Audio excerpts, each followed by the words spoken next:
السلام علیکم۔ آج ہم سورۃ الحجر کی آیت نمبر 44، 45 اور 46 کا مطالعہ کرتے ہیں۔ اعوذ باللہ من الشیطان الرجیم، بسم اللہ الرحمن الرحیم۔ لہا اس کے سبعۃ سات ابوابٍ دروازے ہیں، لکلی ہر بابٍ دروازے کے، منہم ان میں سے، جزء ایک حصہ ہے، مقسوم تقسیم شدہ۔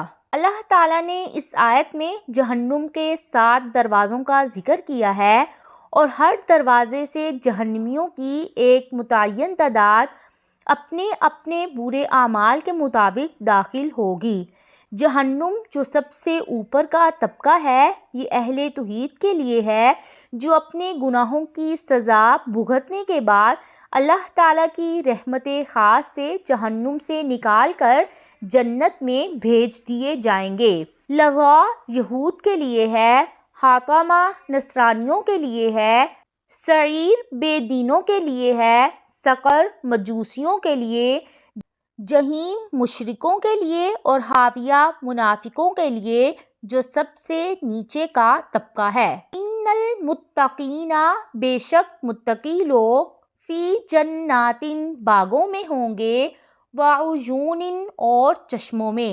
جہنم اور اہل جہنم کے بعد اب اللہ تعالیٰ نے اہل جنت اور جنت کا تذکرہ کیا ہے تاکہ جنت میں جانے کی ترغیب ہو۔ متقین سے مراد شرک سے بچنے والے موحدین ہیں اور بعض کے نزدیک وہ اہل ایمان ہیں جو تمام گناہوں سے بچتے رہے۔ باغات اور نہریں یا تو تمام متقین کے لیے مشترکہ ہوں گی یا ہر ایک کے لیے الگ الگ ہوں گی۔ ادخلوہا، داخل ہو جاؤ ان میں، بسلام، سلامتی کے ساتھ، آمنین، امن سے رہنے والے۔ ہر قسم کی آفات سے سلامتی۔ فرشتے اہل جنت کو سلامتی کی دعائیں دیں گے یا اللہ تعالیٰ کی طرف سے ان پر سلامتی اور امن کا اعلان ہوگا۔